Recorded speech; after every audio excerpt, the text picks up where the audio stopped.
That breaking news is in Los Angeles, where people continue to protest for a third straight day. This is in response to a series of ICE raids in the city, and now also in opposition to the National Guard being called up to stop the protests. This video shows agents firing pellets at a crowd trying to push them back. The protests have been peaceful so far, but now, as you can see, protesters are being met with the National Guard as well as local law enforcement. Thank you for joining us here for our News at 5. I'm Edie Lambert.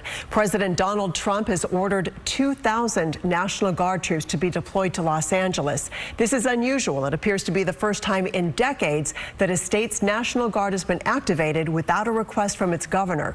We do know about 300 National Guard troops were deployed today to 3 separate locations in the Los Angeles area. This video shows troops in tactical gear and holding long guns in front of armored vehicles at the Metropolitan Detention Center in downtown LA. And now to this video, which shows National Guard troops out on the streets of Los Angeles.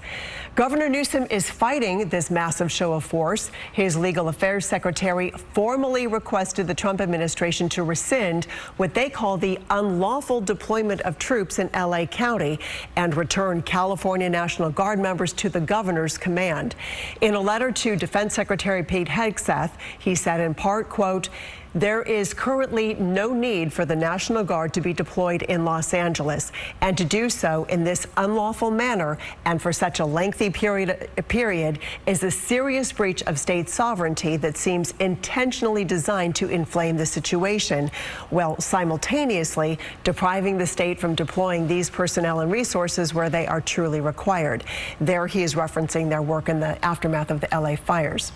And take a look at these live pictures. Police and riot gear have pushed protesters off of Highway 101 in downtown Los Angeles. At one point there, those protesters had stopped traffic in both directions.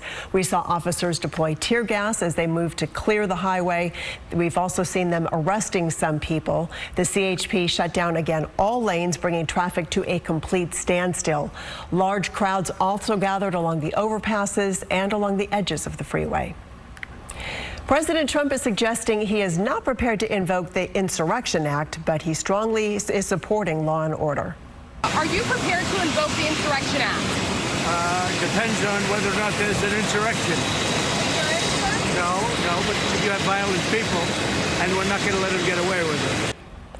Congressman Kevin Kiley posted on X, writing in part, quote, "California's reckless political leadership has done everything possible to enable the chaos in LA," end quote. He claims the state is a sector for illegal border crossings, and he blames the adoption of sanctuary policies, what he calls a watered-down penal code, early release policies, and much more. He also says California's leadership is egging on the protesters. As Jackie DeFusco reports, tensions are high after that series of raids in LA. Flashbangs and tear gas from federal agents on Saturday in the heavily Latino city of Paramount as protesters hurled rocks and cement at Border Patrol vehicles.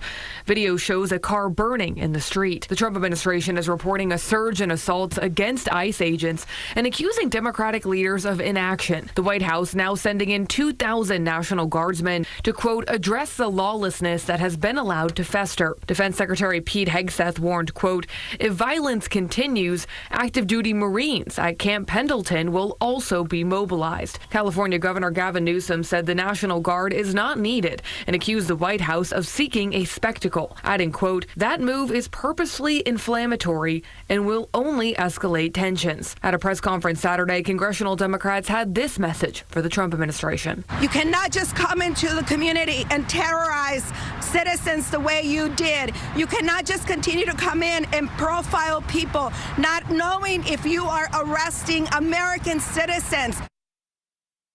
That was Jackie DeFusco reporting. Today, Democratic Congresswoman Maxine Waters tried to visit a prisoner at the Metropolitan Detention Center in Los Angeles, but she was turned away. She was trying to see the president of the Service Employees International Union, David Huerta. Federal agents arrested him after he allegedly tried to interfere with their access to a work site. After Congresswoman Waters was denied access to him, she criticized the presence of the National Guard troops at these demonstrations. She says the protesters are peaceful, and she expressed concern that the Guard's presence could escalate the situation and result in violence. I'm afraid that the guns will end up being used. I don't know why we have guns. What are those guns for? Are they to shoot protesters? I mean, there's no reason to be here with the National Guard. The President of the United States is cruel. Congresswoman Waters says she has congressional authority to enter that Los Angeles federal building and that it was against the law for her to be denied entry.